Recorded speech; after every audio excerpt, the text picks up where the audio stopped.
Back here in WICR on Live 365 Radio and on YouTube. This is John Stanko and Sean Armand with Out of Bounds. We talked some NFL and dabbled in some MLB in the first half, but it's time to delve into some NBA and some interesting developments that affect an Iona alum, Scott Machado. He was signed by the Utah Jazz, and now first-round draft pick point guard for the Jazz, Trey Burke, out roughly 8 to 12 weeks with a broken finger. You never root for an injury on someone, but at the same time, I'm a little bit happy this opens up a door for Scott Machado. Just like any sport, look at your Patriots. Tom Brady got his chance through injury. And when I saw the news, I texted Scott. I said, it's another opportunity, got to take advantage of it. And even today after one of his practices, he had an interview, him and a few other guys, and they were talking about it. And he says about the same thing, just, you got to take advantage. You never wish it upon anybody. You take advantage of it. Him being a rookie, they both go to each other for advice. Scott's been around for a year. He's seen play behind Jeremy Lin and Steph Curry. He learned a few things through that year. And, I think it's a great opportunity. Trey Burke, good player, can be good. Great player. Well, college, he was college a great player, yeah. In NBA, you don't know what he can do yet. And, Scott never got opportunity yet, and this could be perfect for him. It could. Trey Burke is confident he'll get back earlier, though. He tweeted out today, 8 to 12 weeks is very unreasonable, people, and I don't know, or IDK, who made that up. I appreciate the support and prayers, but 4 to 6 weeks is more likely. Thanks.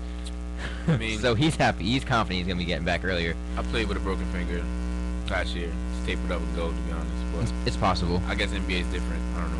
Well, I mean, he's the face of that franchise. Yeah, the first round draft pick. You're going to nurse him back to health. Yeah, he needs to get back on the court. He didn't look promising in the little summer league, and he did look a little better in their inter-squad game in their first preseason game. But hope for the best. But I'm got to root for Scott.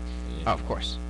Got to see what happens with that. Hopefully he plays well and they keep him, and he finds a home in Utah. Yeah, agreed. Home with a BYU fan. Yeah, you were talking before the show. He's most known in Utah for being on Iona for the epic collapse. I mean, it's rough. It's rough to have that trademark, but hopefully he'll get some different attention with Trey Burke. He'll get some opportunities. I hope so. But let's talk about some other NBA attention. J.A. Adonde made a prediction, I believe, that Michael Jordan was going to play in a game this year for the Charlotte Bobcats. At 50 years old, no way. There is a video of him dunking the ball. That was just put on Bleacher Report. Is it legit from recent? It was recent. But I gotta ask you, what are your thoughts on J.A. Adonde predicting Michael Jordan will play for a game? First of all, Michael Jordan, one of the best players to ever play. The best player to ever play. No, I go with Oscar Robertson. I go with Oscar Robertson. A walking triple-double. Okay. But, and Kareem Abdul-Jabbar said he's not the best player. I didn't read the article from the title. He said Michael Jordan's not the best player. But, where was I getting at here? Oh, no, 50 years old. I'm sorry. It's over now. But I don't think he wants to play in a season. I think he wants to play one game. No, it's over. I'm sorry. The league is just too quick. What if he plays he better play against the Wizards, not even the Wizards, John Wall. Play against the Sixers or frankly the Celtics this year. Yeah, I mean that's his best bet, but really not because he's gonna have to guard Marshawn Brooks. That's not gonna go well.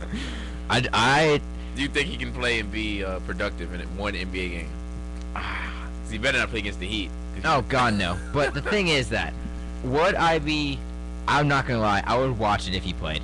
I would immediately tune in. The Bobcats would actually sell some tickets. They might sell out. They will sell out, actually. Even. I mean, just Michael Jordan's name. And Michael Jordan is arrogant enough, in a good way. He's cocky. There's no one's denying it. It's super competitive. He's arrogant enough he would let that happen. I think he would sign himself to a one-game deal. Imagine, because you know that if literally anyone lays a hand on him, it's going to be a foul. Yeah. And then he'll get some free throws or scores points, he'll get taken out of the game. Well, I mean, I feel like he can score in a game. It's just that he's not going to be able to defend. Yeah, I can agree with that. They'll play some zone. Yeah, probably.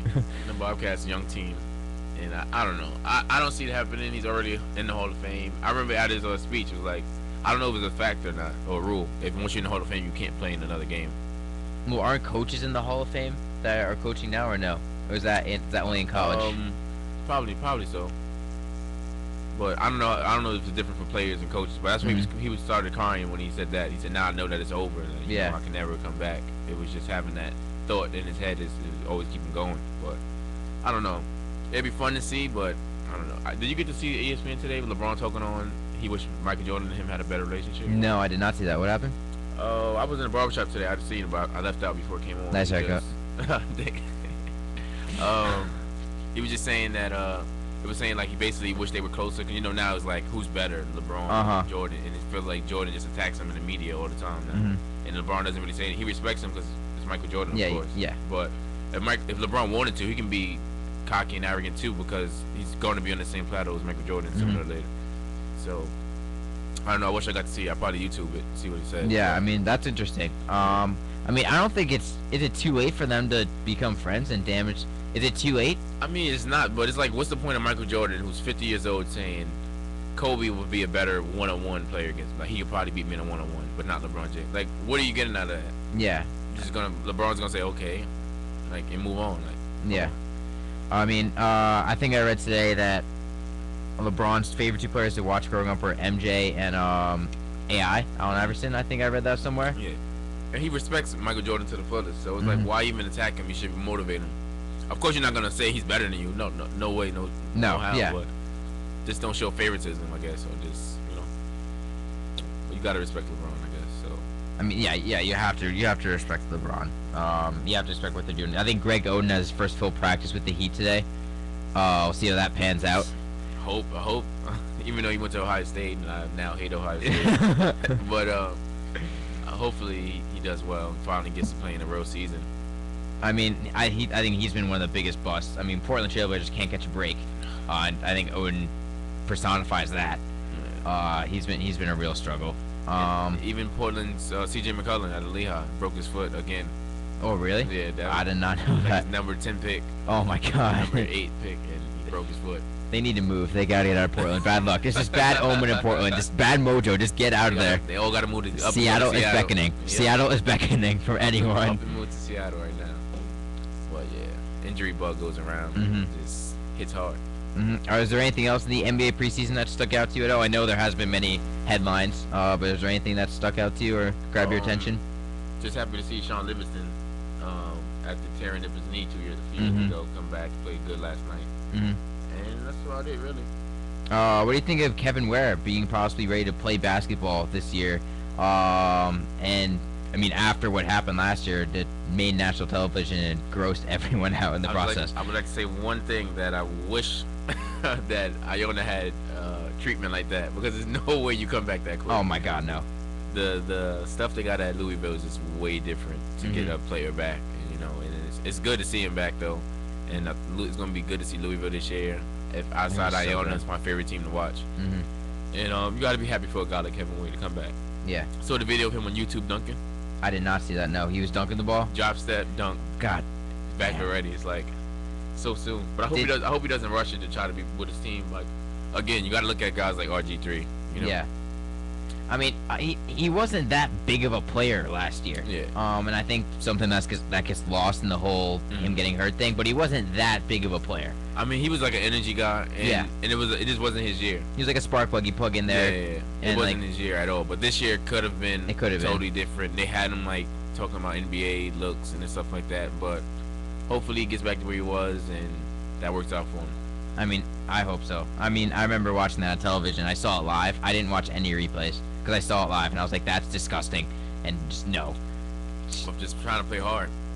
And it's awful. Like, you hate to see it because he's just putting in effort, and that sucks. And you hope it's on the back of his head going forward. Because something like that, I mean, his knee is jutting. Ugh. It's never the same after that. And the thing is just, if you come back too soon, it can just sadly happen again. Yeah. What would you have done if you were on the court during that situation? Probably same reactions as most of the guys. Just turn around and just not be able to look. Yeah, but you gotta, like, again, it happened, embrace it, be there for him, suck it up, and then just go play. Yeah. Remember the worst injury I ever saw. I was actually broadcasting a high school girls game out at my high school, and a girl tore her ACL. I've never heard someone scream and cry so loud for so long. Yeah. Like, it's just, you could see her knee just go and just and it's just like, I'm a high school kid broadcasting a game. Like, I'm just like having a good time. Then all of a sudden, the serious thing happens. I'm like, I don't know what to say right now. She's on the ground. Commercial break. Yeah, there was no commercial breaks on public television either, so it was bad. Just some awkward air silences. EMTs came and everything. I mean, that was the worst injury I ever saw on the court. That's crazy. I mean, I seen myself included, broken fingers, fractured fingers, stuff like that, and then trainer come in, snap it back in place. And Does that hurt? Yeah, does it? Oh man, your eyes just lit up. Yeah, it does. You can tape it up with everything around it. You catch the ball, it hits it every time. Like it just directly hits it every time. No. What do you think of? I forget the NFL player, but I think he was on the Cardinals, who took his glove off and his finger was missing. I saw that. Yeah. I don't know how that happened. How do you not notice that? Like your finger is not connected. Like you just in the flow of the game. Yeah, it's just that's. And it's funny, you can break your wrist or something, and then not go for a dunk, break your wrist, walk up the court a little bit. You don't feel it. You look at your wrist, and then all the pain just comes. It's like, oh god, that doesn't look right. Yeah, it's just crazy. It's just in the flow of the game. But I don't know how your finger like rips, tears. I think you could see it in football. Like when like a pass gets thrown really hard and they're not paying attention, they just graze off their fingers, and you see them go. You're like, there's broken or dislocated fingers in there somewhere, and it's just like, oh man. And then they come in 3 plays later after the trainer's like pop, and then just come back in. That happened to me in practice. This part of my pinky was just to the side. Oh man! I look at it, I'm like, oh damn. And then the trainer comes, looks at me, Sammy okay? just goes, boom, just put it back up. I'm like, screaming. Oh man! I kept practicing, but props to you for keep on practicing right now. FYI, the Red Sox are 1 out away from going up 2-1 in the ALCS after a big double play ensued by Koji Uehara. Hopefully the high fives will be starting to happen. 1 out away, Alex Avila up at the plate. 0-for-2 in the game. I am here dedicated, broadcasting from WICR instead of watching my beloved Red Sox in the playoffs right now. I would have watched the game. I asked to watch the game, and Michael DeMurger said no. Oh, that's why I am here. DeMurger, man. Yeah, he's watching the game. I know, and he's watching the game right now, and I hope he's listening. I hope he's listening, holding a little bit of a grudge. Especially if they don't win. If they don't win, I'm blaming it all on him. Every single blame is going on Michael DeMurger if they don't win. Oh, man. Every single one. No. Dedication. That is true dedication right there. The struggle is this weekend's homecoming weekend, and me and my buddy Steve Coso now works in athletics, and he's a Jets fan. Patriots play the Jets this week at 1 o'clock, and then we have a volleyball game at 1 o'clock. We both have to work, so we're gonna be watching volleyball while the Patriots Jets are playing, and we're gonna be like huddled around our work computer, and then like my laptop's gonna be open with the game, just be like. Is that Saturday? That's Sunday. Sunday? Okay. Sunday is volleyball at 1 o'clock. Is basketball doing anything for homecoming? Anything special? Maroon Madness Friday, meet the team, boys and girls basketball team. Mm-hmm. That should be cool. Everybody come out. And then Saturday we have an open practice, meet the girls. So anybody's welcome to come watch the practice, sit in. And afterwards we like sign stuff, take pictures, and just meet everybody, meet and greet kind of thing. It's cool. Michael DeMurger says that he'll catch a TD pass over you for 47 yards. Over me? Yeah. So Michael DeMurger issued a challenge to you. Just want to let you know. We can get a flag football game going on campus. I have no problems with that whatsoever. No problems with that. But Andy hates the Red Sox, so this just makes it even better if the Red Sox win. But I mean. Are you gonna for Maroon Madness? Is there gonna be like the scrimmage like there was last year? I'm gonna be honest with you. I don't know what we're doing this year. You don't know what you're doing? Might just call everybody out, stay a little bit by ourselves. I mean, we got a lot of athletes this year, so I might have a nice little dunk contest. There we go. Yeah, that's about it. Who wins the dunk contest? Me probably. Of course. I can dunk. The thing is, I can do some dunks. It's just not part of my game right now, but.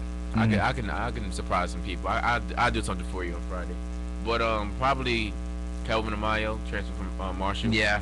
Or our freshman Shaquille Scott, really gets up, and even Dave Lowry can do some nice dunks. So it can go a bunch of ways. Not going with the high flyer, Tavon Sledge. I don't know. Tavon been letting me down lately. He's been letting you down lately, calling him out. It's dunks, so I'm hopefully that motivate him. He's saving him for Friday. Yeah. He's saving him for Friday. He's prepping. Tavon, nobody's gonna know that he's dunked. The new freshman and stuff not gonna know that how he gets up, but it's gonna be fun to watch. FYI, the Red Sox won, so today's a great day. Today's a great day. Automatically a great day. Automatically, great day. If the Patriots win, if the Red Sox win, it's a great day. Anything can happen. It's a great day. That's why Sunday was the greatest day. No, I could just imagine Boston pride right there. Boston, keep the faith. Keep the faith. Boston strong. Yeah, that was crazy. I mean, that was absolutely nuts. Tebow needs a home. I'm still going for Tebow, man. You're still Tebow needs a going home. for Tebow. There was pictures of him yesterday I saw on Twitter of him lying on Hawaii getting suntanning, someone putting lotion on him. Seriously? Yeah, he's just in Hawaii chilling right now. Happy. I'm sure he's still getting paid from somewhere. Oh, I'm sure he's with the amount of endorsements he's got and everything, he's still making a solid living. Yeah, so I'm happy he's in Hawaii while everybody's playing. I bet my money that he's gonna end up being a motivational speaker. Yeah, he already does it though. So yeah, he's just gonna. I think that's gonna end up being his job. His job. I mean, it's really it's crazy how you could be so dominant in college and be nothing in the pros. Mm-hmm. And that how you win a Heisman and can't find a place for you in the NFL. He won 2 Heismans. Yeah, I thought. 2 Heismans. National title, right? Yep. And he was. Yep. Just nothing. I mean, he's done nothing. But Johnny Manziel's gonna win 2 titles this year. So, but I think he'll do something in the NFL. I mean, I hope so because he's not too far from being a Tebow. No, I think he's light years ahead of what Tebow was. I mean, I don't know. I mean, yeah, no. At the same time, he's really small. Manziel's really small. Yeah, he's like a Russell Wilson small. Yeah, and then I think he can throw, but I don't know how NFL scouts are looking at him. And I thought Tebow. I thought Tebow was what the NFL wanted, but I was wrong about that. So I don't know. Football's not really my forte, but yeah, just I don't know. I mean, obviously basketball is your forte. Yeah, obviously. But yeah, I don't know. Hopefully, Money Manziel gets it. Get on a good team. Go to the Vikings. I'll be happy to have him on the Vikings. The Vikings might take him. They I think they obviously. I need your opinion though. Matt Castle or Christian Ponder? Who's your starting quarterback? I'm going. I don't know. Isn't Freeman? Freeman's on that too. Josh Freeman, Matt Castle, or Christian Ponder. Which one's your quarterback? Freeman. I want Freeman to play. You want Freeman to be your quarterback next week? But I don't know who's going to start. You got 3 there. So Chip Kelly had it bad. Yeah, I know. Chip Kelly's only got decided by say between 2 who are actually good. Yeah, I don't know. So hopefully we get a win. More importantly. You guys got 1 win. You're ahead of the Giants. Yeah, better than the Giants right now. And you have the Giants next week. Yeah, I know. I wanted to go to the game, but I don't think practice is going to get in the way on Monday Night Football. Yeah. Monday Night Football, Minnesota Vikings versus New York Giants. Yeah, I'm actually trying to go to that game. Can you please send them to 0-7? Can you please send them Watch to 0-7? Watch my team be the one to lose. Oh, it all depends whether they can stop AP. That's the only question. Nah, AP's going to go off. Watch. I mean, he's compared to last year, he's really struggling. But at the same time, how can you match up to what he did last year? Last year was a career year. It's tough being an athlete. You always got to match up to expectations. You always. Even By like the way, congratulations being named first team All-MAC preseason. I forgot to do that. Congratulations to you both and your teammate David Lowry. Appreciate it. Hopefully you live up to that. For sure. Feel like I got snubbed last year, but things happen, so it just motivates me. People know who you are now. People know who you are. So we just get it going. Who else was on that team with you? I'm forgetting off the top of my head. Canisius, we had Billy Barron, we had Ramel Brown from Manhattan. Okay. Mason from Niagara, the guard, and Dave Barry, myself, and somebody else. Is it? Beeman's not on there. Yeah, Beeman. Beeman is on there after missing out last year too. Yeah. That's crazy. Yeah, they got him or Barron. Well, it's not definite, but like everybody in first team is qualified for Player of the Year. But like they saying Billy Barron and him is the favorite. Well, there's a lot of arguments about that, but of course there is. You let the game do the talking. Yeah, you let the game do the talking. So, this is all preseason. Doesn't mean anything until the season starts, so which is less than a month away for the women.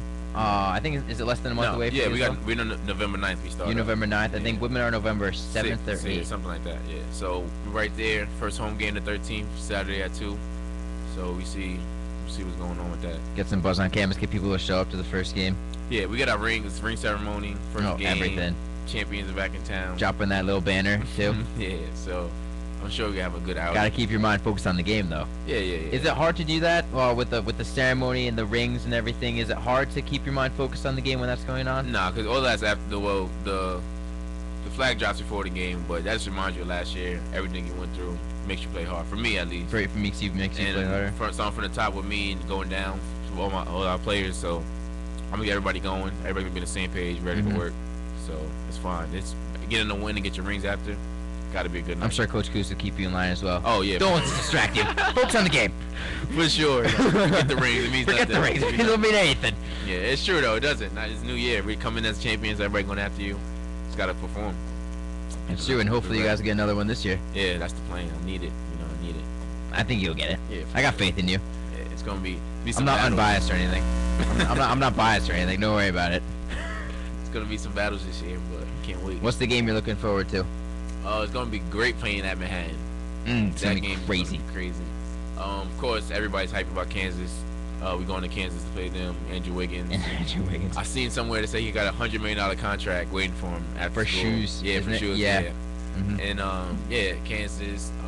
Even George Mason, a couple of my friends on that team. That's the sister pack game. If you want. Yeah. So I mean that'll be cool. That game, second home game, and we got a good schedule. We go down to Florida Golf Course. Yeah. So I want to play them. They're hyped up, Dunk City and stuff like that. So it's a great schedule. So ready to get it going senior year. Senior year, off to a great start. That's all the time we got here for Out of Bounds. John Stanko and Sean Armand. Thank you everyone for tuning in, including Michael Demergis, keeping me away from the Red Sox. And he's a football star now. Yes, yes, and he's gonna be a football star. But we'll be back next week at 7 o'clock as well. I want to thank you everyone for tuning in and enjoy your Tuesday evening.